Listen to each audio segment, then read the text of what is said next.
اللہ الرحمن الرحیم۔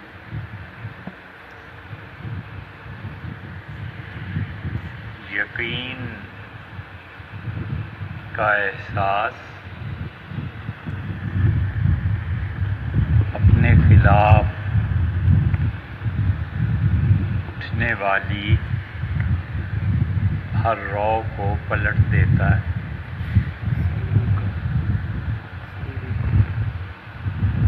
یقین ہو جائے کہ آج بارش ہونی ہے تو انسان اس سے بچنے کے ضروری سامان مہیا کرتا ہے، اور یقین آ جائے کہ آخرت، جنت اور جہنم واقع ہیں،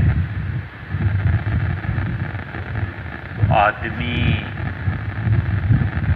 اس کے لیے تیاری کرتا ہے۔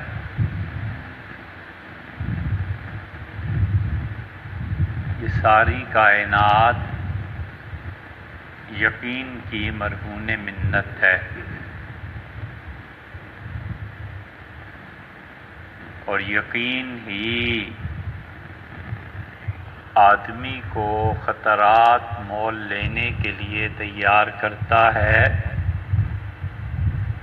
اور یقین ہی شکست کا باعث بھی بنتا ہے۔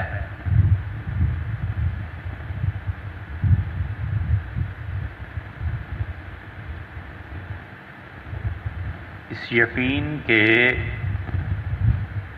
حصول کے لیے آدمی اگر عقل پر سہارا کرے تو عقل کو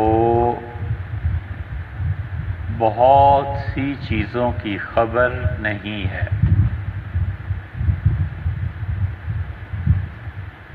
اور عقل کا ایک بڑا مسئلہ یہ بھی ہے کہ وہ آج جس چیز کو مسلمہ امور میں ثابت کرتی ہے، کچھ صدیوں کے بعد وہ اسے شک میں تبدیل کر دیتی ہے، اور عقل کے لیے یہ بڑا مسئلہ ہے کہ اسے ثبات اور دوام حاصل نہیں۔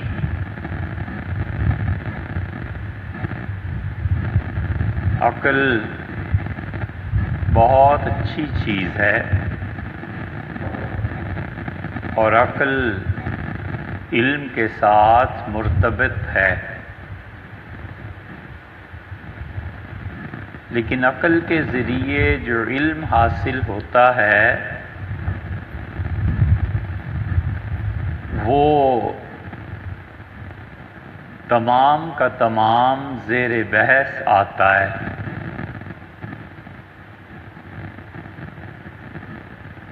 اور وہی یقین کے حصول کا سب سے بڑا ذریعہ ہے۔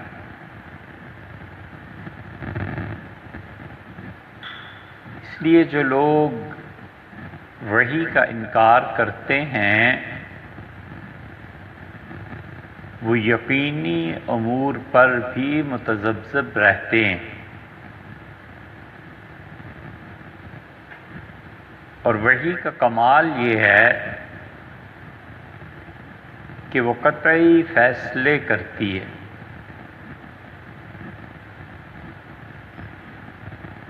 اور وہ ان امور کی خبر دیتی ہے جہاں تک عقل کی رسائی نہیں ہے۔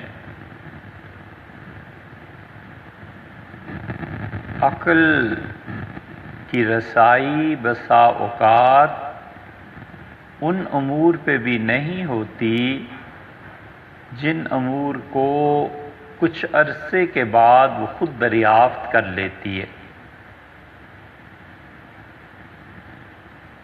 اور وہی علم کا ذریعہ ہے نہیں ہے. ہوتا یہ ہے کہ کبھی جملہ سچ پر مبنی ہوتا ہے اور اس کی مراد جھوٹ ہوتی ہے. سچائی پر مشتمل ایسے جملے جن کی مراد جھوٹ ہو یہ فتنوں کا باعث بنتے ہیں. اور بڑی بڑی تباہیاں دنیا میں ایک فکرے سے جو پھیلی ہیں ان میں ایسے فکرے بھی ہیں جن کے الفاظ سچے اور معانی جھوٹ تھا.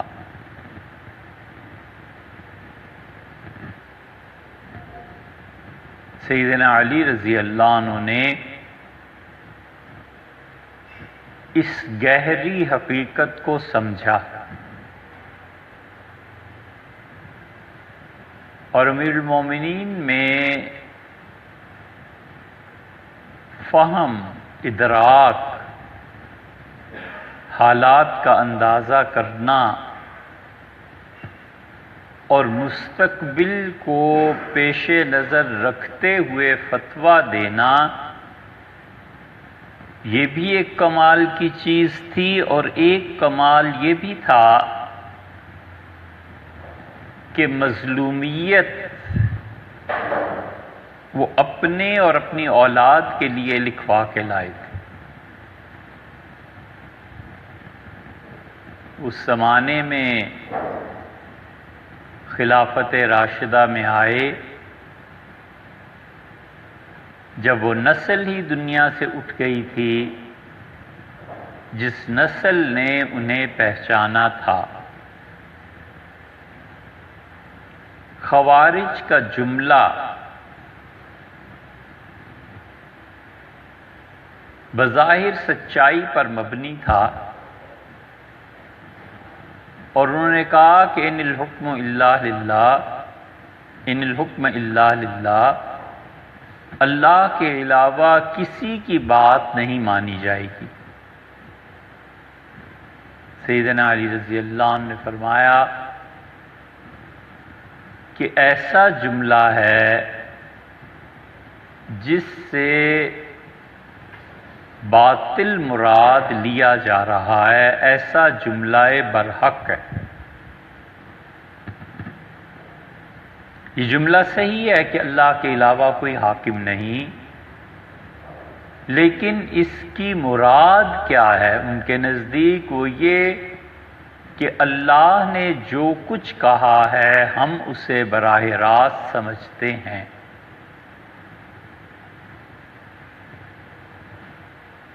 بڑا آسان اور عقلی مسئلہ ہے کہ ہر آدمی کے جملے کی مراد ہر آدمی نہیں سمجھ سکتا.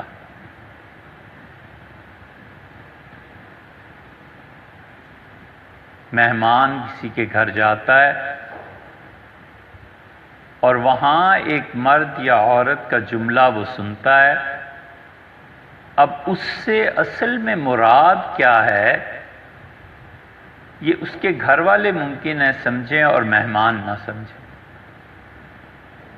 اس لیے کہ مہمان کو پتہ نہیں ہے کہ صورتحال کیا ہے. بالکل ایسے ہی کئی مرتبہ جملے سچائی پہ مبنی ہوتے ہیں لیکن اس کی مراد جھوٹ ہوتی ہے.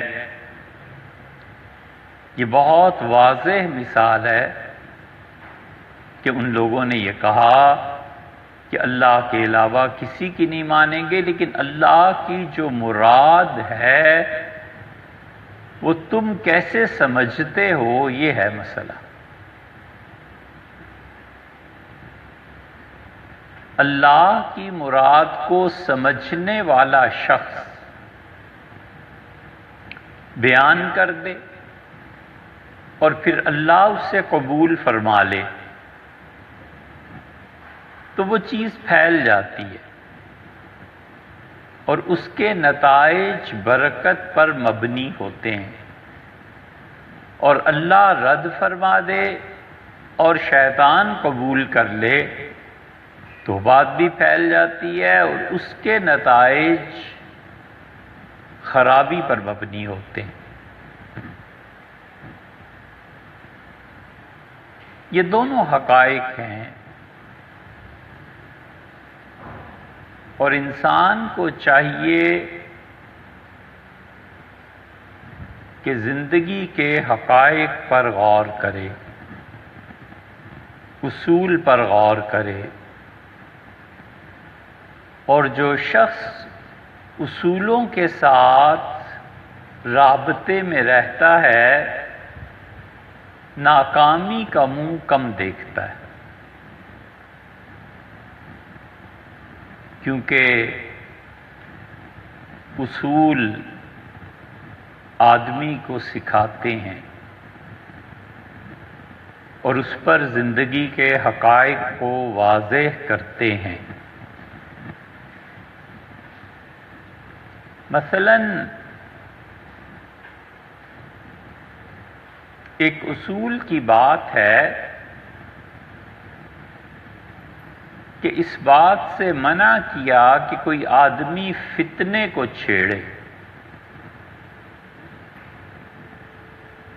اور کوئی آدمی فتنے کے لیے کام کرے۔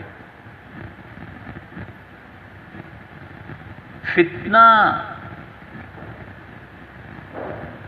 جس چیز کو کہتے ہیں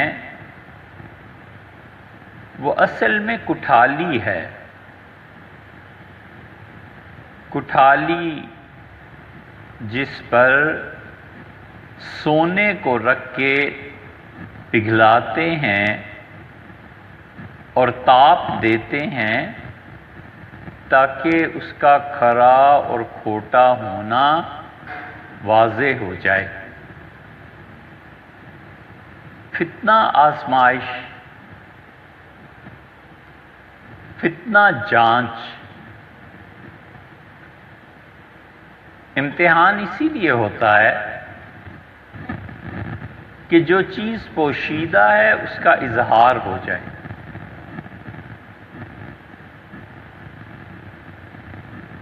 یہ اصول کی بات ہے کہ فطرت آدمی کو آزمائش میں ڈالتی ہے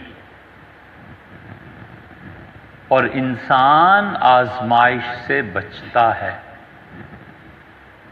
تو جہاں تک ہو سکے اپنے آپ کو آزمائش سے بچائے، یہ آزمائش میں اپنے آپ کو ڈالنا اور ایڈونچر جس کا عمر کے تقاضوں اور ایک طرح کی تفریح کے علاوہ کوئی مقصد نہ ہو، یہ بہت تباہ کن چیز ثابت ہوتی ہے۔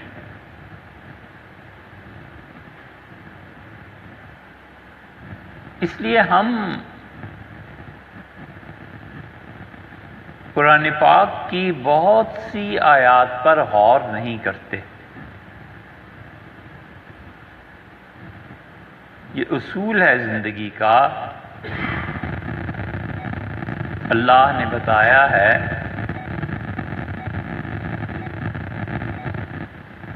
کہ قیامت میں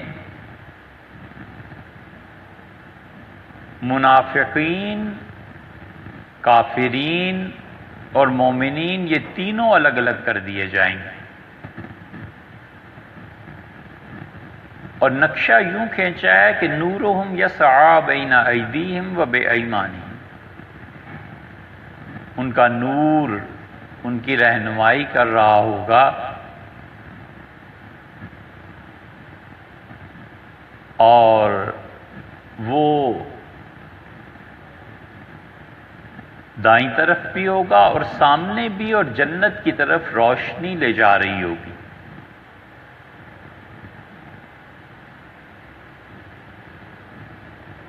یہ الہام ہے، شیطان کی طرف سے بھی ہوتا ہے، لیکن شیطان کا الہام ظلمتوں کو جنم دیتا ہے، اور خدا کی طرف سے ہو تو روشنی پیدا ہوتی ہے، خدا کی طرف سے ہو تو تدریجاً سکون آتا ہے، اور شیطان کی طرف سے ہو تو تدریجاً وحشت برستی ہے۔ اور بسا اوقات اللہ تعالیٰ کوئی علامت بھی مقرر کر دیتے ہیں۔ شیخ محی الدین ابن عربی رحمۃ اللہ علیہ نے ایک کتاب لکھی ہے مناصحۃ النفس، اس میں انہوں نے اپنے شیخ کا ذکر کیا اور ایک بلی کا بھی، اور لکھا ہے کہ اس بلی میں یہ خصوصیت تھی کہ ہمارے شیخ سے جتنے لوگ ملنے آتے تھے، بڑے بڑے اولیاء کرام، تو بلی شیخ کے تھیلے میں بیٹھی رہتی تھی،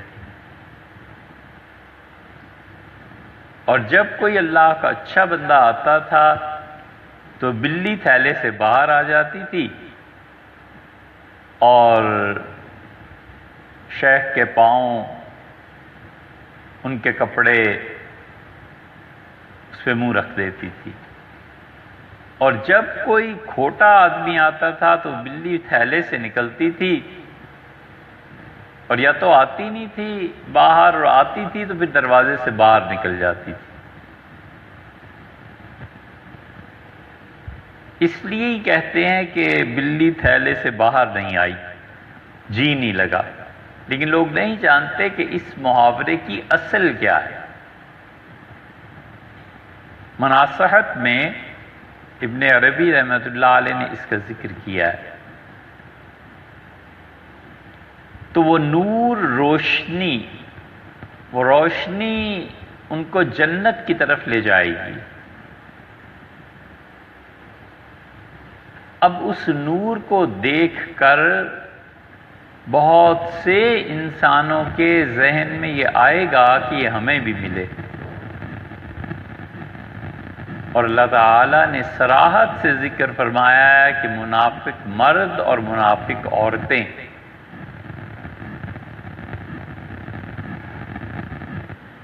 وہ کہیں گے کہ نقتبس من نورکم، ہم تمہارے اس روشنی سے کچھ لے لیں، ٹھہرو، رکو۔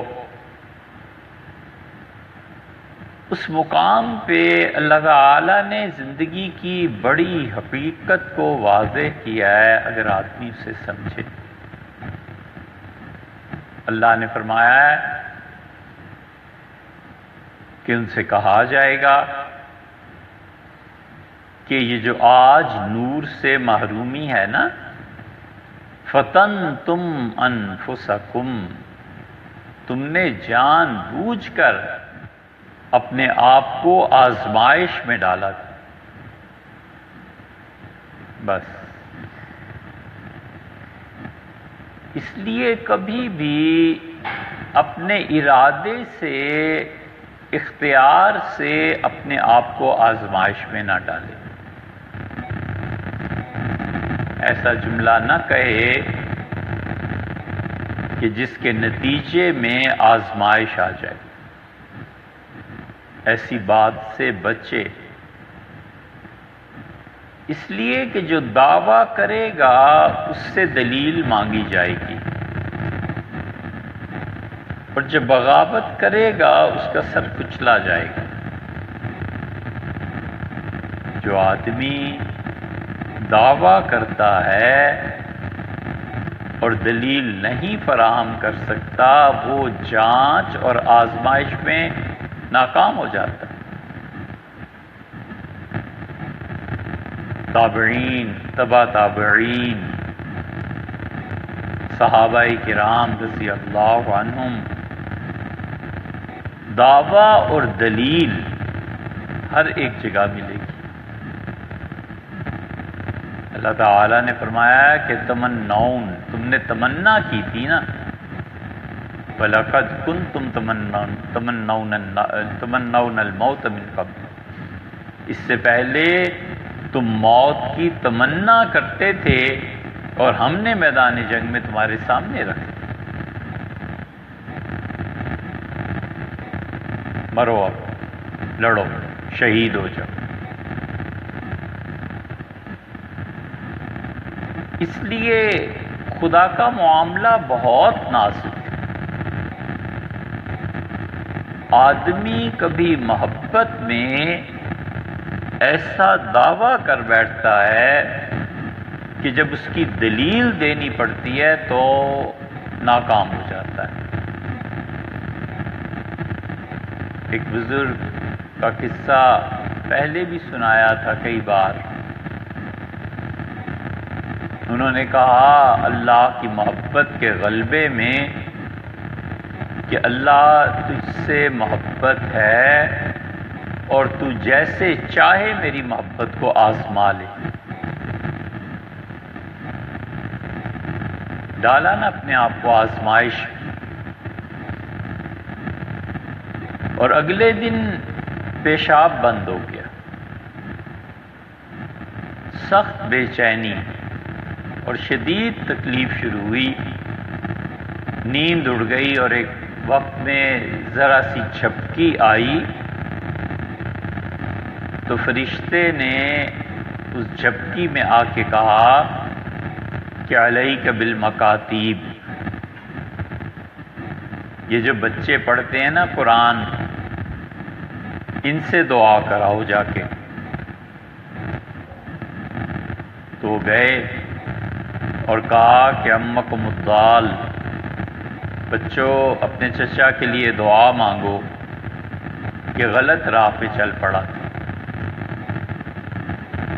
وہ دعویٰ کیا نا، تو آزمائش کیا بظاہر دیکھیں تو بہت چھوٹی سی چیز، لیکن حقیقت میں آدمی کی زندگی موت کا مسئلہ بنے۔ اس لیے جانچ میں نہ ڈالیں، جب پتہ ہو نا کہ اس کو کلک کرنے کے بعد کیا ہوگا تو نہ اپنے آپ کو ڈالے اس میں۔ وَلَكِنَّكُمْ فَتَنْتُمْ أَنفُسَكُمْ، تم نے اپنے آپ کو خود آزمائشوں میں ڈالا۔ بہت سی نیکیاں آزمائش بن جاتی ہیں، ہمت نہ ہو تو ان کو بھی چھوڑ دے، نہ اپنے آپ کو اس میں ڈالے۔ ایسے نہ ہو کہ وہ نیکی کی بجائے گناہ کر بیٹھے۔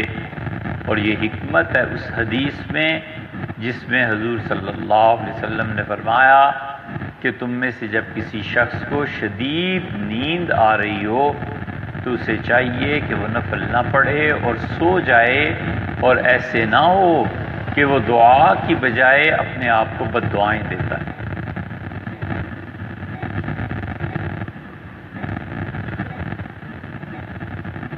ان منافقین کا یہی حال تھا کہ انہوں نے ایسے دعوے کیے کہ آزمائش آئی اور اس آزمائش میں وہ پٹے۔ تو زندگی کا اصول یہ ہے، اسی لیے رسول اللہ صلی اللہ علیہ وسلم نے کتنی خوبصورت بات فرمائی، فرمایا دلجۃ من اللیل و دلجۃ من النہار، دن کے آخری حصے میں عصر، اس کے بعد کا وقت دلجۃ من اللیل، صبح صادق سے تھوڑا سا پہلے کا وقت، فرمایا بس یہ نکالو خدا کی عبادت کے لیے۔ اور اسی لیے دوسری جگہ پر فرمایا کہ جس شخص نے طلوع سے پہلے کی نماز نہیں چھوڑی اور سورج کے ڈوبنے سے پہلے کی نماز نہیں چھوڑی، وہ یقیناً جنت میں جائے گا۔ فجر اور عصر کا اس لیے کہا کہ فجر میں نیند کا غلبہ ہوتا ہے اور عصر میں مخلوق کا غلبہ ہوتا ہے۔ اب تک دنیا میں بڑے بڑے شہر مغرب سے پہلے بند ہونا شروع ہو جاتے ہیں اور لوگ مغرب کے بعد کھانا کھاتے ہیں اور رات کو آرام سے سوتے ہیں۔ یہ تو مجموعی طور پر بربادی کی علامتیں قومی طور پر جو آئی ہیں وہ یہ ہے کہ دن کو اس وقت کاروبار شروع کرنا جب سورج سر پہ آیا ہوا ہو اور رات گئے تک دکانوں پہ بیٹھے رہنا۔ نتیجہ یہ کہ اگلی نسل کی تربیت نہیں ہو سکتی۔ ایران، ترکی، شام، مصر، عراق، اردن، یہ 6 ممالک اور بھی بہت سے، ہم نے ہفتوں وہاں رہ کے دیکھا، فجر کی نماز پڑھی اور آ کے دکانیں کھول لی، ایک آدھ بلب جل رہا ہے اور لوگ بھی فجر کی نماز پڑھ کے خریداری پہ آ گئے، اور دن کی روشنی سے انہوں نے پورا فائدہ اٹھایا، اور مغرب سے پہلے عصر کی نماز پڑھی اور دکانیں آہستہ آہستہ بند ہونا شروع ہو۔ لندن میں بھی یہی ہے، بجلی کا خرچ بھی بچے، بل بھی کم آئے اور سارا دن بھرپور طور پر استعمال ہو۔ لیکن 12 بجے دکانیں کھلیں، رات بھر سونا نہیں ہے، صبح سونا ہے، بچوں کو ماں بھیج رہی ہے اسکول، باپ سو رہا ہے، اور پھر اسی طرح شام کو وہ آئے تو باپ کی شفقت اور محبت اور تربیت کی بجائے وہ اپنے کام میں ہیں اور یہ رات کو خود مصروف ہیں، تو پھر یہ سارا نظام پلٹ گیا۔ ایسے ہی ہوتا ہے، اوقات کی غلط ترتیب نتائج کو الٹا کر دیتی ہے۔ تو فرمایا کہ عصر کے بعد اور عصر کی نماز اور فجر سے کچھ پہلے جو شخص یہ کرتا رہے گا وہ یقیناً جنت میں جائے گا۔ مختصر بات بتا دی، اعتدال کی بات بتا دی کہ اعتدال کے ساتھ چلتے رہو۔ اسی لیے دونوں چیزوں کے متعلق فرمایا کہ ان 2 آدمیوں کا پیٹ قبر کی مٹی بھرتی ہے، جس کو علم کا چسکا لگ جائے اور جس شخص کو دولت کمانے کا چسکا لگ جائے۔ دولت بھی ایسی چیز ہے کہ جو انہماک اس میں ہوتا ہے، وہ دولت کو سمیٹنے، اکٹھا کرنے کے لیے اپنے اندر پوری طرح سمو لیتا ہے، پھر وہ دولت خیر کے کاموں میں صرف ہو، یہ بھی اللہ کا انعام ہے، اور خیر میں صرف نہ ہو اور شر میں چلی جائے، یہ بھی خدا سے پناہ مانگنے کی چیز ہے۔ کچھ لوگ خیر کی کنجی ہوتے ہیں، حضور صلی اللہ علیہ وسلم نے فرمایا وہ اتنے بابرکت لوگ ہوتے ہیں جو خیر کا دروازہ کھولنے والے ہوتے ہیں، اچھائی کا۔ ان کی صحبت میں رہنا، ان کی بات سننا، اعمال کو دیکھنا، یہ سب چیزیں خیر کا باعث بنتی ہیں۔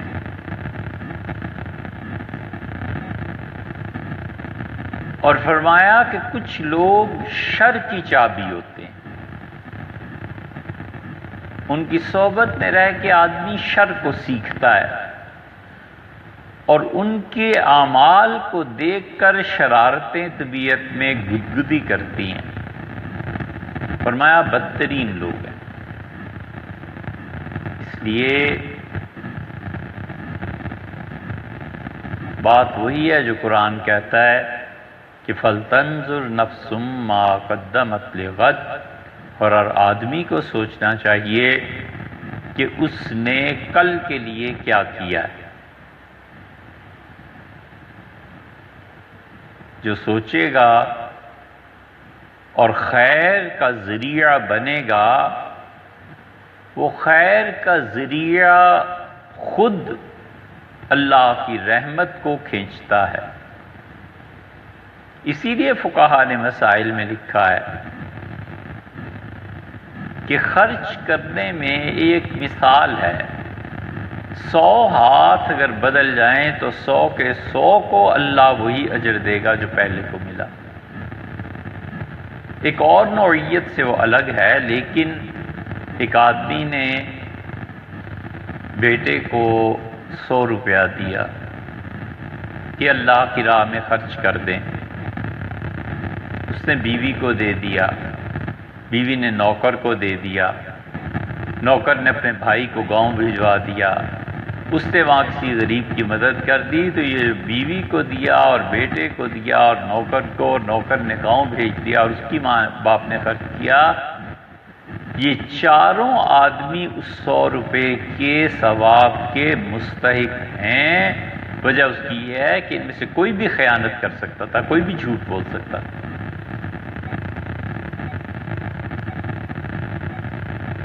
اس لیے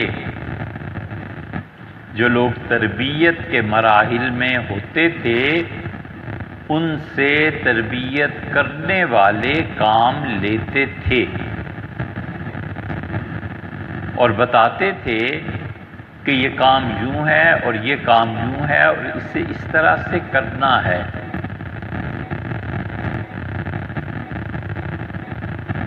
وہ انداز فکر اور تھا۔ آپ کبھی غور کریں تو حضور اقدس صلی اللہ علیہ وسلم کے معجزات جتنے صحابہ کرام رضی اللہ عنہم نے دیکھے ہیں، اتنے مشرکین مکہ اور کافروں نے نہیں دیکھے۔ اور سمجھ میں یہ بات آتی ہے کہ معجزات زیادہ ان مشرکین اور کفار کو دکھانے چاہیے تھے، تاکہ وہ مسلمان ہوتے تو پہلے ہی سے مخلص تھے، انہیں کیوں دکھائے زیادہ؟ اور پھر بات یہ ہے کہ معجزہ دکھانا اور چیز ہے اور معجزے کا دیکھنا بھی ایک اور چیز ہے۔ انہوں نے دیکھا ہے اور انہوں نے دیکھا ہے، اور رویت یکساں نتائج کو پیدا نہیں کرتی۔ سوال ہی پیدا نہیں ہوتا کہ دو مختلف انسانوں کی ایک ہی چیز کو دیکھنے کے نتائج یکساں نکلیں۔ ایک آدمی زرد چیز کو دیکھتا ہے اور سوچتا ہے کہ یہ سونا ہے، اور دوسرا کہتا ہے کیسا خوبصورت رنگ ہے، اور تیسرا سوچتا ہے کہ یہ رنگ جو ہے نا، یہ ایران میں اور فلاں فلاں جگہ پہ ائمہ کرام رضی اللہ عنہم کے جو مزارات ہیں وہاں بھی دیکھا تھا۔ چیز ایک ہی، نتائج مختلف۔ بڑے لوگ بغیر توجہ اپنی طرف مبذول کرائے بڑی مکروہ بات ہے اپنے بارے میں باتیں کرنا، اور اس سے بھی مکروہ بات ہے اپنے بارے میں باتیں سننا۔ یہ بھی زندگی کا اصول ہے، اپنے بارے میں تعریف تو بالکل ہی نہیں سننی چاہیے، بات پھیر دے، گول کر دے، اٹھ جائے، منع کر دے کہ نہ کرو ایسے۔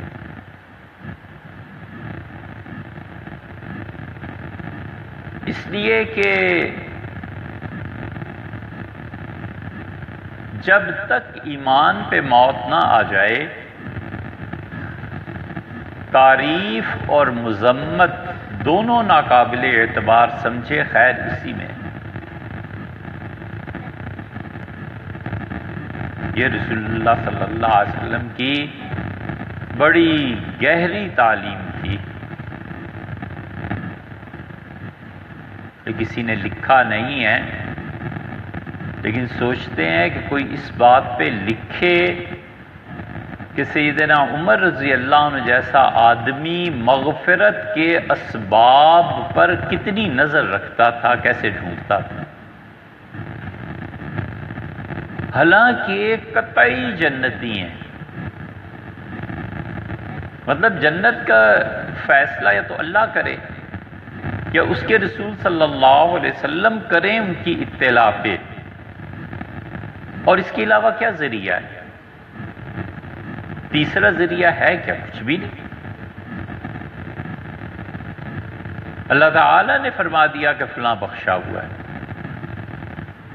اللہ تعالیٰ نے کہا کہ جبریل کو کہ جاؤ اور عرض کرو کہ وہ آپ کی اہلیہ آ رہی ہیں، اور انہیں آپ بتائیے جنت میں ہم نے ان کا ایسا گھر بنایا ہے، ایک موتی میں، لا صخب فیہا ولا نصب، جس میں انہیں کوئی گھر کی محنت مشقت بھی نہیں کرنی پڑے گی اور کوئی چیخنے کی بلند آواز بھی نہیں ہے۔ حضرت خدیجہ رضی اللہ عنہا تشریف لائیں، قطعی بات ہوگی۔ اللہ تعالیٰ نے بتا دیا کہ والسابقون الاولون، جو ایمان میں سبقت لے گئے، اس نے کہہ دیا والذین تبوؤا الدار، جنہوں نے انہیں ٹھہرنے کی جگہ دی۔ تو یہ جو اللہ نے خود فیصلے کیے ہیں یہ قطعی جنتی ہیں۔ حضرت رسالت پناہ صلی اللہ علیہ وسلم نے جن جن کو کہہ دیا کہ یہ جنتی ہیں وہ بھی جنتی، یہاں تک کہ غالباً حضرت عمار رضی اللہ عنہ کے متعلق فرمایا کہ جنت میں تڑپ ہے، جنت کو بڑا شوق ہے اس بات کا کہ تم اس میں چلے جاؤ۔ کہاں کوئی جنت مانگے اور کہاں جنت کو خود کسی کا انتظار ہو۔ کمال ہے ایمان کا۔ تو یہ جو قطعی طور پر جنتی تھے، بار بار بشارت دی ہے سیدنا علی رضی اللہ عنہ کو، ان کے صاحبزادوں کو، یہاں تک کہ رسول اللہ صلی اللہ علیہ وسلم نے جابر رضی اللہ عنہ سے کہا کہ باقر میرے پوتے آئیں تو میرا سلام اس سے کہنا۔ سیدنا علی، پھر حسین، پھر زین العابدین، پھر امام باقر رضی اللہ عنہم، یہ جنتی لوگ تھے۔ اسی لیے اہل السنہ کا یہ عقیدہ ہے ہمارا کہ نیکیاں گناہوں کو مٹا دیتی ہیں۔ ان الحسنات یذهبن السیئات، قرآن کہتا ہے، اور لوگوں تمہاری نیکیاں گناہوں کو مٹا دیتی ہیں۔ لیکن ہمارا یہ عقیدہ نہیں ہے کہ گناہ نیکیوں کو برباد کرتے ہیں۔ غلط بات ہے۔ اب بڑی عبادت ایک یہ رہ گئی ہے کہ عمل کی بجائے سینڈ کرو، بڑی نیکی ہے صاحب، چلو مجھ سے نہیں ہو سکتا سینڈ کرو، چاہے اس میں کیسے ہی وقت اپنا خراب ہو اور کیسے ہی کسی کے حقوق ضائع ہوں، دروازے پہ کھڑا انتظار کر رہا ہے کہ کوئی آئے میری بات کا جواب دے، مجھے بٹھائے، اور یہ سینڈ کرنے سے فرصت نہیں، اسی کہ بہت بڑی نیکی ہے۔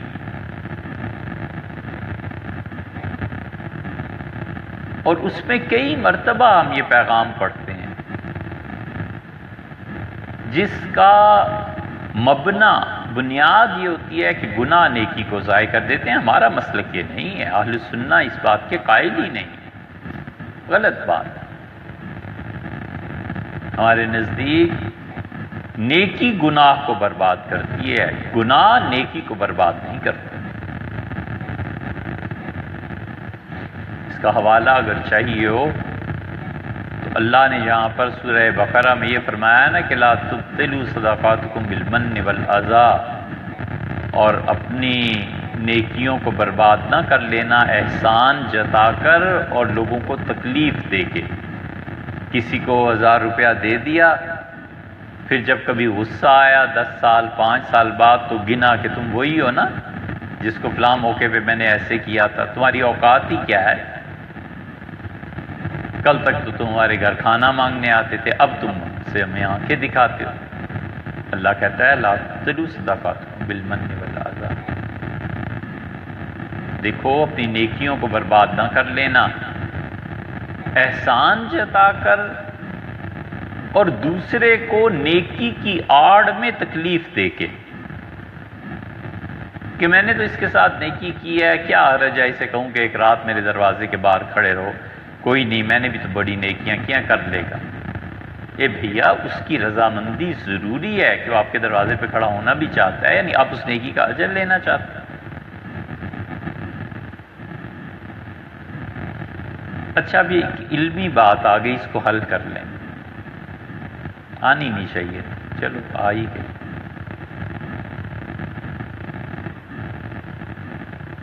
قرآن سے خود یہاں اس آیت سے معلوم ہوتا ہے کہ آدمی کی نیکی برباد ہو جاتی ہے گناہ سے۔ احسان جتایا تو گناہ کیا نا، اللہ کہتا ہے نیکی۔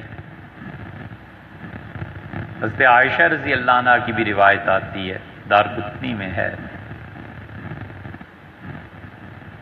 حضرت زید رضی اللہ عنہ مدینہ منورہ کے قاضی تھے، اور انہوں نے سود کے بارے میں کچھ فتوے دیے جس سے بظاہر یہ معلوم ہوتا تھا کہ سود کوئی اتنی بڑی چیز نہیں ہے۔ تو ام المومنین رضی اللہ عنہ نے پیغام بھجوایا کہ زید یہ اتنے نرم فتوے دینے ختم کرو، مجھے ڈر ہے کہ وہ جو حج تم نے حضرت رسالت مآب صلی اللہ علیہ وسلم کے ساتھ کیا تھا آخری، اسے نہ برباد کر بیٹھنا۔ اہل سنہ اس کی بنیاد پہ جاتے ہیں اور وہ کہتے ہیں کہ تم نیکی کہتے کسے ہو؟ ایک ہے نیکی کا عمل جو ہم نے کسی نے کیا، ایک ہے اللہ کو اسے قبول کر لینا۔ تو کہتے ہیں اللہ کے علم میں تو ہے نا کہ یہ نیکی جو اس نے آج کی ہے، کل اس کے بعد کوئی گناہ، کوئی چیز، کوئی احسان کا جتلانا یہ چیز کرے گا کہ نہیں کرے گا۔ تو اللہ اس نیکی کو قبول ہی نہیں فرماتا جس کے متعلق اسے پتہ ہوتا ہے کہ اگر آگے جا کے نا یہ نیکی ہی نہیں رہے گی۔ کہتے ہیں نیکی ہم اس نیکی کی بات کرتے ہیں جو اللہ نے قبول کر لی، اس کو کوئی گناہ نہیں توڑ سکتا، کوئی گناہ اسے تباہ نہیں کر سکتا، کوئی گناہ برباد نہیں کر سکتا۔ اٹک یہاں جاتی ہے بات کہ پتہ کیسے چلے کہ اللہ نے نیکی کو قبول فرمایا، یعنی اس کا کوئی ذریعہ ہی نہیں کہ اگلے جہان میں کھلے گا۔ اس لیے نیکی کرتا رہے اور کبھی یہ نہ کہے کہ یہ گناہ اس نیکی کو برباد کرتے، نہیں ہوتا۔ اللہ قبول کر لے بہت بڑی چیز ہے۔ یہ عبداللہ ابن مسعود رضی اللہ عنہ کا مسلک تھا۔ فرماتے تھے کہ ساری زندگی ایک سجدے کا مجھے یقین ہو جائے کہ اللہ نے اسے قبول فرما لیا ہے تو میری ساری زندگی کی عبادت جو نیکی کی اس پہ قربان ہے۔ اللہ نے اگر ایک میرا سجدہ قبول کر لیا،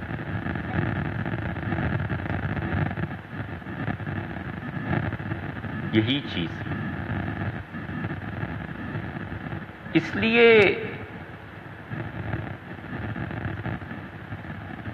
بڑی مکروہ بات ہے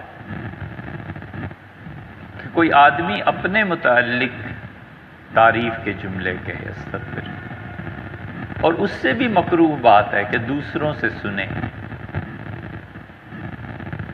وجہ اس کی یہ بھی ہے کہ جب تک ایمان پر موت نہ آ جائے کیا کہا جا سکتا ہے؟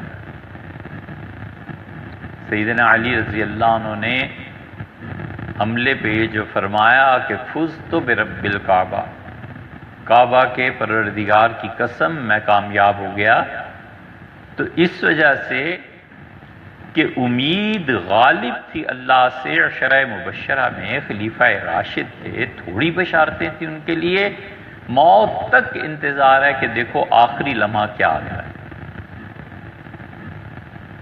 اس لیے سب ڈرتے تھے اس سے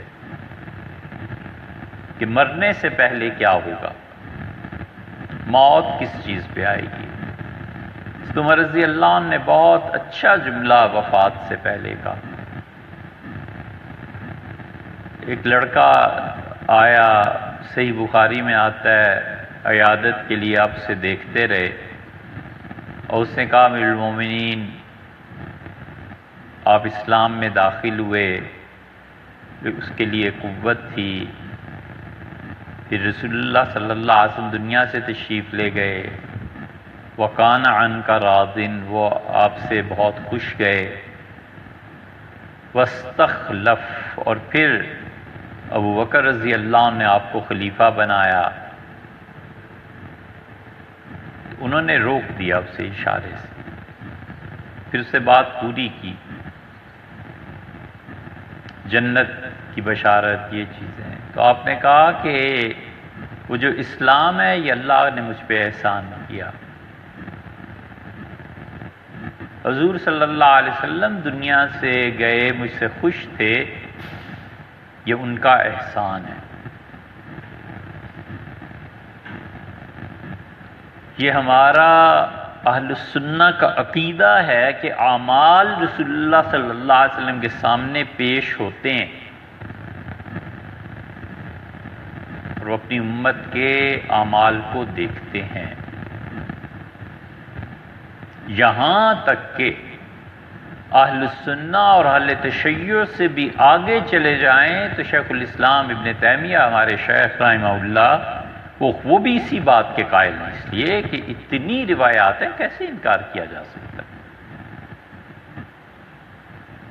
حضور صلی اللہ علیہ وسلم اپنے امت میں کسی آدمی کا کام دیکھتے ہیں، پھر اس سے خوش ہوتے ہیں کہ اس نے اچھا کام کیا مسلمانوں کے لیے۔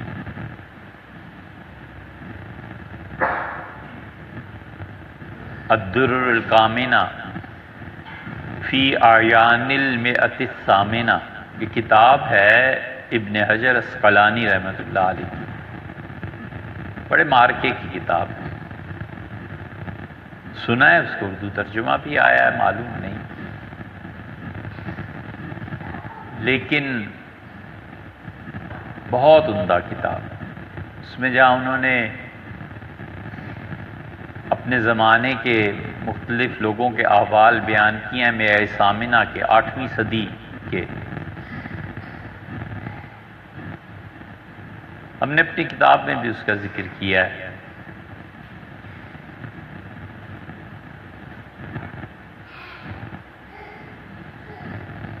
ایک حنفی قاضی تھے، استاد تھے بڑے اچھے،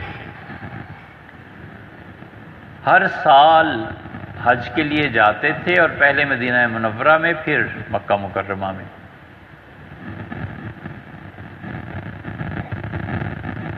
بیمار ہو گئے. بڑی لمبی بحث ہے، کبھی کرنی چاہیے.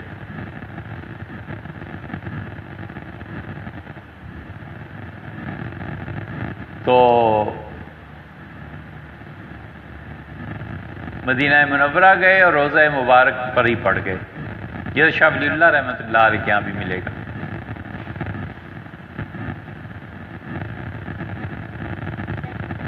شاہ ولی اللہ محدث دہلوی رحمۃ اللہ علیہ پہ کتنے لوگوں نے پی ایچ ڈی کی ہے، ڈاکٹریٹ کی ہے. ایرانی صدر تھے نا خامنائی، ان کی ڈاکٹریٹ ہے اس میں. لیکن یہ خبر ایران والوں نے دی تھی لائبریری میں، انہوں نے بتایا تھا اس کی تحقیق کر لینی چاہیے، لیکن براہ راست ہمیں معلوم نہیں. انہوں نے بتایا کہ ہم حضرت شاہ صاحب رحمۃ اللہ علیہ ہی کی ایک کتاب ڈھونڈ رہے تھے، تو انہوں نے کہا کہ ہمارے صدر خامنائی نے حضرت شاہ ولی اللہ رحمۃ اللہ پہ پی ایچ ڈی ڈاکٹریٹ کا مقالہ ان کا. تھوڑی سی شرم آئی، مگر ہم وہ شرم آنے ہی کیوں دیں جو عمل تک لے آئے.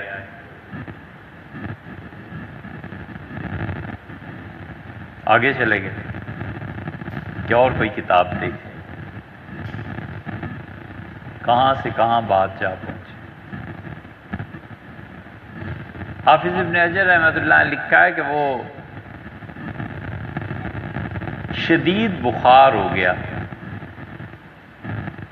تو روضہ مبارک پہ جا کے لیٹ گئے. محبت کا کیسا زبردست انداز ہے.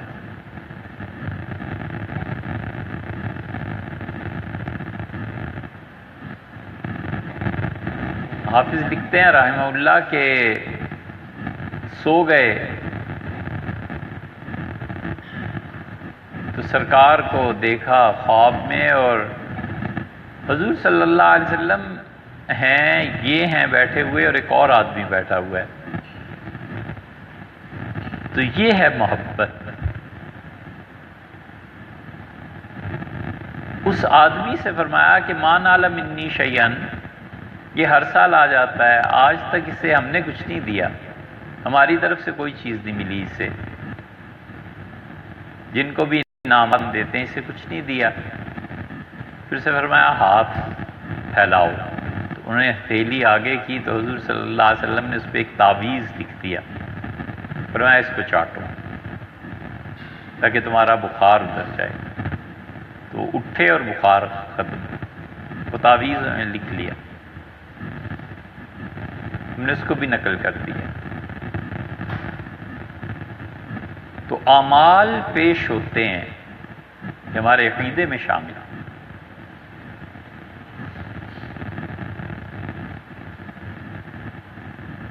اس لیے یقینی طور پہ کون کہہ سکتا ہے کہ میرا عمل قبول ہو گیا؟ کوئی بھی. تو منع فرما دیا اس سے. کہا کہ جو اسلام ہے نا، یہ اللہ نے احسان کیا.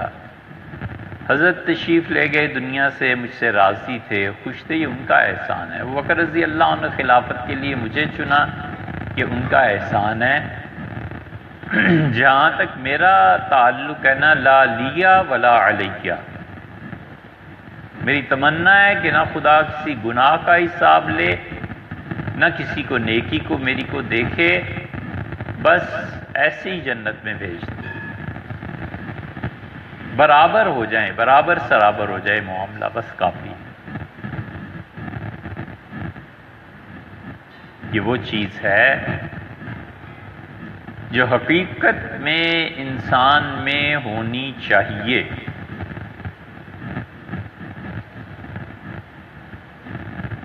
آپ کبھی سیدنا عمر رضی اللہ عنہ کی زندگی پہ غور کریں. اس پہ لکھا کسی نے نہیں، لیکن کوئی لکھے تو اسے بہت چیزیں ملیں گی کہ وہ اتنی بڑی ہستی ہونے کے باوجود وہ تلاش کرتے رہے کہ کن کن چیزوں کی وجہ سے اللہ مغفرت کر دیتا ہے، کوئی چیز رہ نہ جائے. جس چیز کے متعلق انہیں ہوا کہ اللہ اس پہ بخش دے گا، یہ کام کرو، یہ کام کرو۔ امیر المومنین خلیفہ عادل بخشے جائیں گے، عدل کو قائم کرو۔ حتیٰ کہ وفات پہ یہ جو کہا کہ میرا جنازہ صہیب رضی اللہ عنہ پڑھائیں گے، کیا وجہ تھی؟ بڑے بڑے لوگ موجود تھے، سیدنا علی رضی اللہ عنہ موجود تھے، جن کی عزت، احترام، ادب، علمی مسائل پہ انہیں بلانا، ان سے فتویٰ لینا، ان کے فتوے پہ عمل بھی کرنا بہت بڑی بات۔ ایک عورت کو سیدنا عمر رضی اللہ عنہ نے بلایا تھا اور ان کے روب کی وجہ سے اس کا بچہ ضائع ہو گیا، گر پڑی۔ سب نے فتویٰ دیا کہ آپ کا اس میں کوئی قصور نہیں، آپ نے تو بلایا ہے تفتیش کے لیے۔ سیدنا علی رضی اللہ عنہ نے کہا نہیں امیر المومنین، آپ جانتے نہیں ہیں آپ کا کتنا روب ہے، آپ کو اس بچے کی دیت جان بوجھ کے تو آپ نے نہیں کیا، ادا کرنی چاہیے۔ سیدنا عمر رضی اللہ عنہ ناراض ہوئے، کہا علی آپ کیا کہتے ہیں، میرا اس میں کیا قصور؟ لیکن فتویٰ انہی کا چلا، پیسے جمع کرا، پیسے ادا کیے۔ اتنے بڑے بڑے لوگوں کی موجودگی میں بھی کہا کہ میرا جنازہ صہیب پڑھائیں۔ آدمی غور کرے کیا وجہ کیا ہوئی؟ وجہ یہ ہوئی کہ جب لوگ اسلام کا اظہار کرتے تھے زیادہ، بلکہ واقعہ بھی پیش آیا، بیٹھے ہوئے تھے آپ اور صہیب رضی اللہ عنہ آئے، پھر بلال آئے، پھر فلاں آیا، اور بیٹھے ہوئے پہلے کون تھے؟ ابو سفیان اور بڑے بڑے لوگ، سہل جنہوں نے صلح حدیبیہ میں کردار ادا کیا رضی اللہ عنہ۔ تو آپ نے فرمایا ذرا سا آپ لوگ پیچھے ہو جائیں، انہیں میرے پاس بیٹھنے دیں۔ پھر اور لوگ آگے فرمایا آپ ذرا سا پیچھے ہو جائیں، انہیں بیٹھنے دیں، پھر ذرا سا پیچھے ہو جائیں۔ ہوتے ہوتے یہ جو سردار تھے بڑے بڑے جوتوں تک جا پہنچے، تو کھڑے ہو گئے ایک صاحب، انہوں نے کہا عمر حد ہو گئی، ہم تو جوتوں تک جا پہنچے، یہ کیا عزت ہے ہماری؟ تو انہوں نے کہا جب عزت مکہ میں بک رہی تھی نا تو ان لوگوں نے اس میں حصہ لیا تھا، قربانی دی تھی، تم لوگوں نے اس وقت عزت کو ٹھکرایا تھا، اور اب بھی اگر عزت چاہتے ہو تو محاذ جنگ پہ بک رہی ہے، جاؤ اور عزت وہاں سے لے آؤ۔ اسی لیے ابو سفیان رضی اللہ عنہ کی آنکھ میں جب تیر لگا ہے اور ایک آنکھ جاتی رہی تو عمر رضی اللہ عنہ کو اطلاع ملی، بہت خوش ہوئے اور فرمایا الان حسن اسلام، اب ابو سفیان کا اسلام ٹھیک ہو گیا، اب قابل اعتبار ہے، قربانی دی ہے نا۔ آدمی قربانی بڑی مشکل سے آمادہ ہوتا ہے، اور قربانی کے بغیر کوئی چیز نہیں بنتی۔ یہ ہوتا ہی نہیں کہ قربانی کے بغیر کوئی چیز بن جائے، نہیں ہو سکتا۔ یہ ان مسلمہ حقائق میں سے ہے کہ پانی اور نمی کے بغیر فصل نہیں اگتی، حتیٰ کہ مصنوعی بارشیں برساتے ہیں کہ فصل اگے۔ کیوں؟ اس لیے کہ جانتے ہیں کائنات کا نظام ایسے ہی، قربانی کے بغیر ہوتا ہی کچھ نہیں، ہر آدمی قربانی دیتا ہی ہے۔ بات یہ ہے کہ کس چیز کے لیے وہ کتنی قربانی دے رہا ہے۔ اس لیے جو لوگ سمجھتے ہیں کہ قربانی کے بغیر ہی کام ہو جائے گا، غلط بات سوچتے ہیں۔ اللہ تعالیٰ نے سراہا ہے اور کہا ہے کہ وَيُؤْثِرُونَ عَلَىٰ أَنفُسِهِمْ وَلَوْ كَانَ بِهِمْ خَصَاصَةٌ، اور وہ لوگ اپنی مال کی قربانی دیتے ہیں دوسروں کے لیے، اگرچہ انہیں خود ضرورت ہوتی ہے، اس کے باوجود دوسرے کو اپنی جان پہ، اپنی ضرورت پہ دوسرے کی ضرورت کو ترجیح دیتے ہیں۔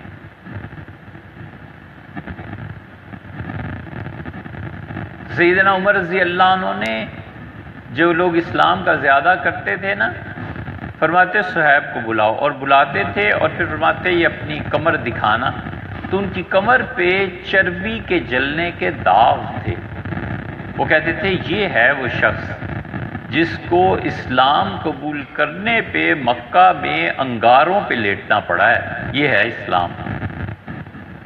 مظلوم تھے نا، اور مظلوم کی دعا قبول ہوتی ہے۔ اپنے جنازے کے لیے فرمایا یہ میرا جنازہ پڑھائے گا، جانتے تھے نا کہ مظلوم آدمی ہے، میرے لیے دعا مانگے گا، قبول ہو جائے گی۔ بڑی گہری نگاہ کہ ہر وہ چیز جس سے اللہ کی رحمت کھینچی جا سکتی ہے، اس لیے کہ اللہ کی سمجھ تو خیر کیا آنی ہے، اس پہ آدمی غور کرے تو اس کا جلال اور ہیبت پتا پانی ہو جائے۔ بڑی ذات ہے۔ نبّ عبادی انی انا الغفور الرحیم، میرے بندوں کو بتائیے کہ میں گناہوں کو معاف بھی کرتا ہوں، رحمت بھی کرتا ہوں، وَأَنَّ عَذَابِي، اور جب اگر میں عذاب دے دوں نا تو یہ عذاب بھی بڑا شدید ہے۔ دونوں پہلو ہیں۔ اس لیے یہ چیزیں عقیدے میں ہیں کہ نیکی اگر خدا قبول کر لے تو پھر کوئی گناہ نہیں ہے جو اسے ضائع کرے۔ عقیدہ اپنے اصول کے اعتبار سے اجتہاد میں نہیں ہوتا۔ عقیدے کی مختلف جہتیں ہیں۔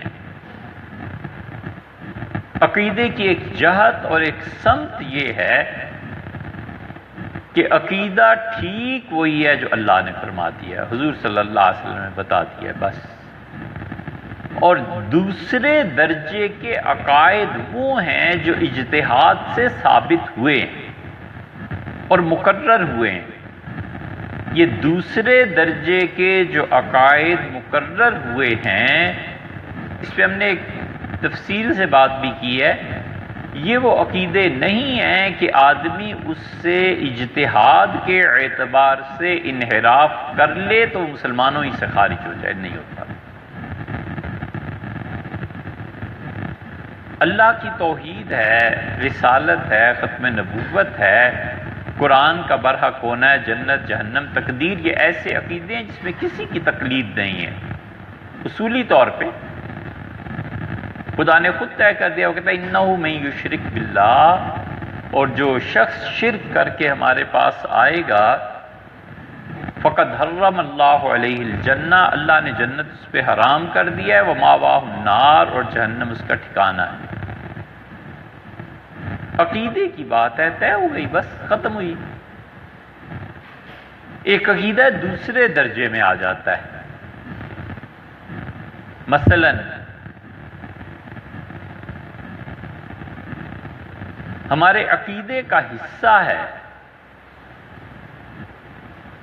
کہ خلافت راشدہ کی جو ترتیب ہے، یہی ترتیب ان کی افضلیت کی بھی ہے۔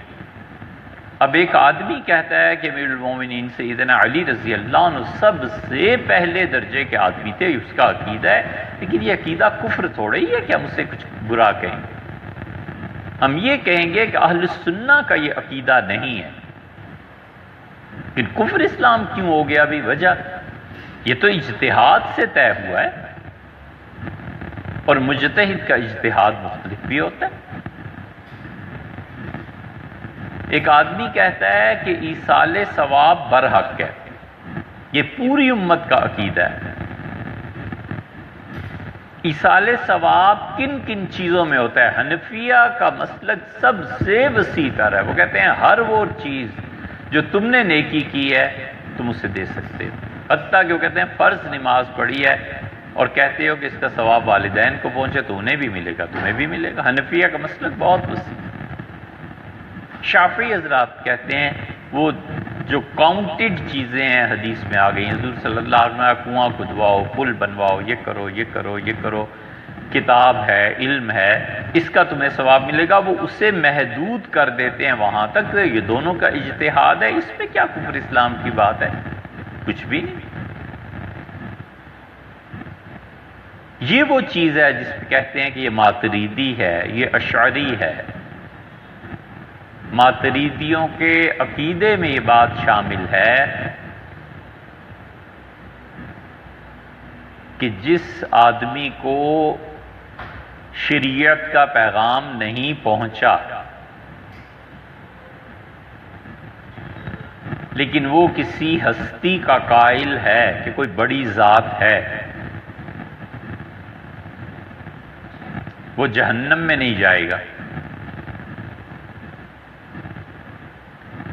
اشعری یہ کہتے ہیں کہ وہ کسی بڑی ذات کا قائل ہے یا نہیں ہے، اگر عقیدہ رسالت کے ذریعے اسے نہیں ملا، رسالت کا پیغام اسے نہیں پہنچا تو جہنم میں جائے گا ہی. چین میں ایک بچہ پیدا ہوا، گاؤں میں، دیہات میں، چائنیز زبان میں اسلام اس تک پہنچے ہی نہیں. اب 20 سال کی عمر میں مر گیا، بالغ تھا، فرض کر لو 18 سال کی عمر میں اس بچی کی شادی ہو گئی تھی، صاحب اولاد ہو گئی، تو اب کیوں جہنم میں اسے پھینکنا ہے آپ نے؟ خام خائی اس تک پیغام ہی نہیں پہنچا، وہ مکلف ہی نہیں بھائی اس چیز کا. لیکن ماتریدی کہتے ہیں کہ کیا اتنی بھی عقل نہیں تھی کہ سوچتا یہ کائنات خود بخود ہی چل رہی ہے، کسی نہ کسی کا تو قائل ہوتا. یہاں پہنچ کے ماتریدی ہونا اور اشعری ہونا یہ آتا ہے تقلید کے ضمن میں. اور یہ وہ واحد عقیدہ ہے جس میں ہم نے جو ریکارڈ کرایا تو اشاعرہ کی وکالت کی ہے، اشاعرہ کو ترجیح دی ہے. ہمارے زمانے میں یہ ماننا چاہیے، بڑے مسائل پیدا ہوتے ہیں.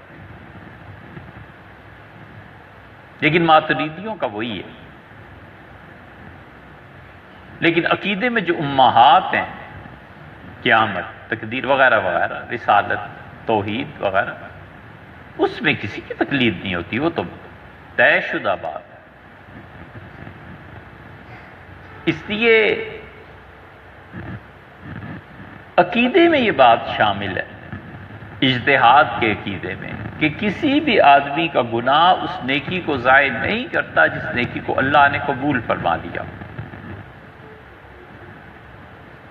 تو آدمی یقین کی قوت کے ساتھ آگے بڑھتا ہے.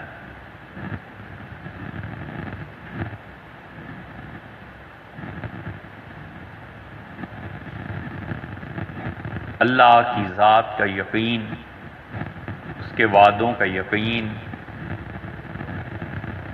اس نے جو کچھ کہہ دیا ہے اور صحیح طور پہ ہم تک پہنچ گیا ہے، ان سب کا یقین. یہ جتنا کچھ بھی عبادت میں لوگ کرتے ہیں اور جتنا بھی یہ صوفیہ مراقبات اور یہ چیزیں کراتے ہیں، سب کا آخری نقطہ یقین ہے. بس یہ کروں گا خدا خوش ہوگا، یہ نہیں کروں گا مار پڑے گی، پٹیں گے، اللہ ناراض ہو. یقین کام کراتا ہے، محبت کام کراتی ہے. اس یقین کا مرتبہ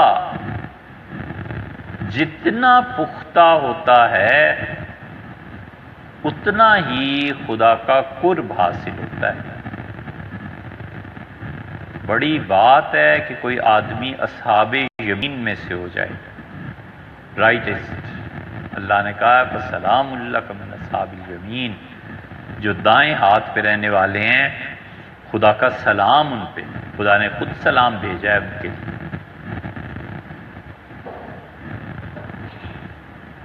وحی کی مخالفت نہ کرنا۔ اصول کی بات آپ سے عرض کروں، اس اصول کو ہمیشہ ترازو کی طرح قائم رکھنا چاہیے، اور اگر یہ سمجھ میں نہ آئے تو اپنی سمجھ کا قصور سمجھنا چاہیے، اصول کا نہیں۔ بالکل صحیح ترازو۔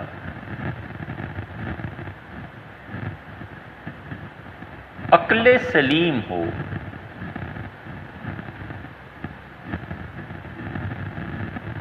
عقل بالکل ٹھیک اپنے مقام پہ ہو۔ عقل جب جذبات کے تابع آتی ہے تو توازن بگڑ جاتا ہے، عقل غصے کے تابع آتی ہے تو ظاہر ہے کہ توازن بگڑ جاتا ہے۔ عقل کسی بھی شدید جذبے کے تحت آتی ہے تو عقل کا توازن بگڑ جاتا ہے۔ عقل اپنی جگہ پر صحیح ہو، صریح ہو، صاف ہو، عقل صریح، اور نقل بھی اپنی جگہ پر صحیح ہو، ثابت ہو جائے کہ یہ بات خدا نے کہی ہے، ثابت ہو جائے کہ یہ بات حضرت رسالت پناہ صلی اللہ علیہ وسلم نے فرمائی ہے۔ نقل صحیح ہو اور عقل صریح ہو، یہ کبھی بھی آپس میں نہیں ٹکراتا، کبھی بھی نہیں ٹکراتا، نیور، امپاسبل۔ نقل صحیح اور عقل صریح ایک دوسرے کی تصدیق کرتی ہیں، وہ کبھی بھی نہیں ٹکراتی۔ اس لیے یہ جتنے بھی لوگ مذہب اور وحی پہ اعتراضات کرتے ہیں، ہم کہتے ہیں عقل اگر درست ہو نا اور ادھر سے نقل بھی ہو، جو چیز نقل میں ہی صحیح نہیں ہے ہمیں کیا ضرورت پڑی ہے بھی اس کی وکالت کرنے کی؟ حضور صلی اللہ علیہ وسلم نے فرمایا ہی نہیں ہے، یا فرمایا نہیں ہے تو ہمیں کیا ضرورت ہے اس کی وکالت کرنے کی؟ وہ کہتے ہیں آیا ہی نہیں کہیں۔ بہت مشکل ہو گئی واٹس ایپ پہ، ان چیزوں پہ ایسے ایسے پیغامات بھیجتے ہیں جن کا جواب سوائے اس کے کچھ نہیں ہوتا کہ سب جھوٹ ہے۔ مکہ مکرمہ میں ایک بڑھیا تھی، حضور صلی اللہ علیہ وسلم پہ روز کوڑا پھینک دیتی تھی۔ ایک دن آپ تشریف لے گئے، کوڑا نہیں پھینکا گیا تو دیکھا وہ بیمار تھی، پھر اس کی عیادت کی۔ کئی مرتبہ یہ پیغام آیا، ہم نے کہا یہ جھوٹ ہے، نہ مکہ میں کوئی ایسی بڑھیا تھی نہ حضور صلی اللہ علیہ وسلم عیادت کے لیے تشریف لے گئے، بالکل ہی جھوٹ ہے۔ اس بڑھیا کا نام کیا تھا، رہتی کہاں تھی، اور اوپر کی منزل انہوں نے لکھا تھا کہ اوپر کی منزل میں تشریف لے گئے، تو ہم نے کہا یہ بھی سوچنا پڑے گا کہ اس زمانے میں مکہ مکرمہ میں 2 منزلہ گھر بنتے تھے کہ نہیں بنتے تھے؟ مکہ میں پہلی مرتبہ جس نے چوکور کمرہ بنایا ہے، لوگوں نے بڑی لان تان کی، گول کمرے بنا کرتے تھے۔ بیت اللہ چوکور ہے نا، مستطیل ہے، مکہ والے اس کے ادب میں نہیں بناتے تھے، کہتے تھے یہ خدا کے گھر سے مشابہت اور خدا کے گھر کے برابر اپنے گھر کے کمرے بنائے نہیں، گول کمرے بنتے تھے۔ تہذیب تھی ایک۔ تو جہاں اتنی مائنر ڈیٹیلز بھی تاریخ میں موجود ہوں، کون بڑھیا تھی، کہاں تھی، یہ ایک مثال دے رہے ہیں کہ جھوٹ ہے۔ آپ حضور صلی اللہ علیہ وسلم کا اخلاق ثابت کرنے کے لیے 20 اور مثالیں دے سکتے ہیں، جھوٹ کا کیوں سہارا لیں؟ کس کس اصول کی بات کریں، یاد رکھو مذہب یا تو باطل ہوتا ہے اور یا مذہب کا علم نہیں ہوتا،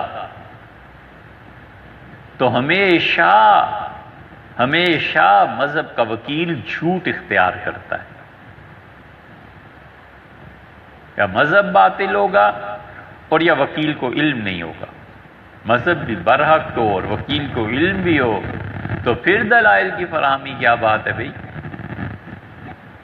یہ جتنے وائز اور بیان کرنے والے یا تو وہ کسی ایسی چیز کا دفاع کر رہے ہیں جو چیز خود باطل ہے، اور یا یہ کہ چیز برحق ہے اور اس کے پاس دلائل نہیں ہے، دلائل تو پڑھنے سے آتے وہ پڑھا نہیں ہے، تب جھوٹ گھڑے گا یا جھوٹی بات سن کے پھر اسے بیان کرے گا، کچھ تو کرے گا ہی نا۔ عمر بن عبدالعزیز رحمۃ اللہ علیہ نے اپنے زمانے میں لکھا کہ ہمارے یہاں یہ جو بیان کرنے والے جاہل قسم کے واعظ کھڑے ہو گئے ہیں امت میں، انہوں نے دین کے ذریعے دنیا کمانا اپنا ڈھنگ بنا لیا ہے، اور یہ جھوٹے واز کرنے والے کم علم قصاص کا لفظ لکھا ہے، یہ اس کی تعریف ہے۔ یہ جاہل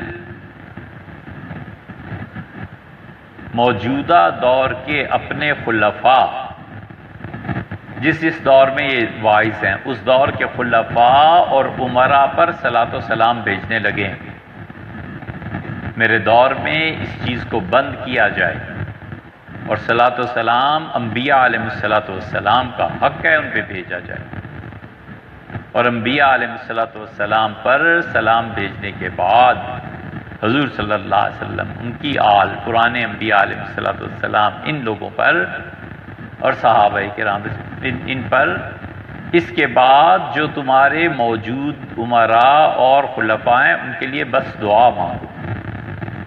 فرمایا ہمارے زمانے میں ان جاہل مولویوں نے یہ کرتوت اختیار کر لی ہیں کہ موجودہ لوگوں کے لیے صلاۃ و سلام پڑھ کے اس سے دنیا کمانا چاہتے ہیں، بادشاہوں کا قرب حاصل کرنا چاہتے ہیں۔ تو یا تو مذہبی باطل ہوگا، جھوٹ ہوگا، اور یا پھر وکالت کرنے والا جھوٹ کا سہارا لے گا تاکہ لوگوں کو متاثر کرے، لوگوں کو کھینچے۔ اے یار جھوٹ کی ضرورت ہی کیا ہے اسلام کو؟ نہیں پڑھے ہو تو مت بولو۔ کبھی نہیں ہوتا کہ عقل بھی اپنے مقام پر ٹھیک ہو اور شریعت بھی وہی کہتی ہو جو ہے، تو دونوں آپس میں ٹکرا جائیں، نہیں ہوتا۔ اس موضوع پہ بڑی اچھی کتاب شیخ ابن تیمیہ رحمۃ اللہ نے لکھی ہے،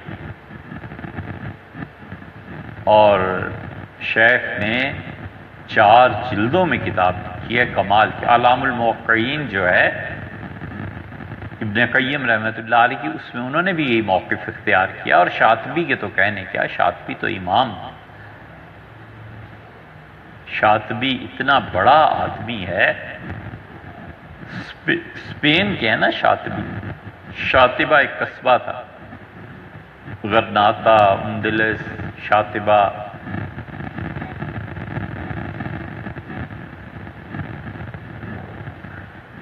اس کی فضاؤں میں اب بھی نبوت کا پیغام ہے۔ علامہ اقبال کو پڑھا ہم نے تو اقبال کی باتوں سے علامہ مرحوم سے یہ ترشح ملتا ہے کہ انہیں وہاں کس چیز نے گھیر لیا تھا۔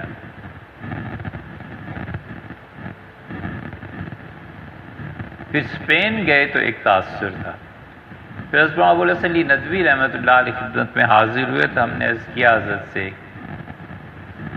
2 باتیں، تو فرمایا میں اسپین گیا تھا اور وہاں پہ اولیاء کرام رحمہم اللہ کی ارواح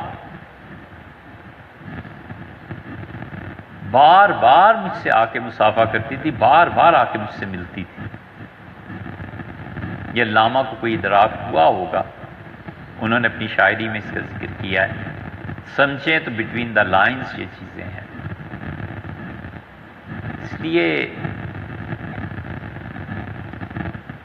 یقین کی جو دولت ہے نا، بڑا کام کراتی ہے۔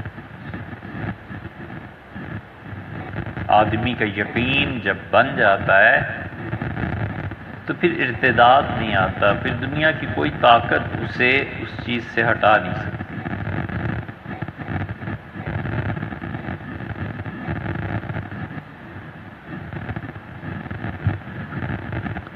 چلیں سر۔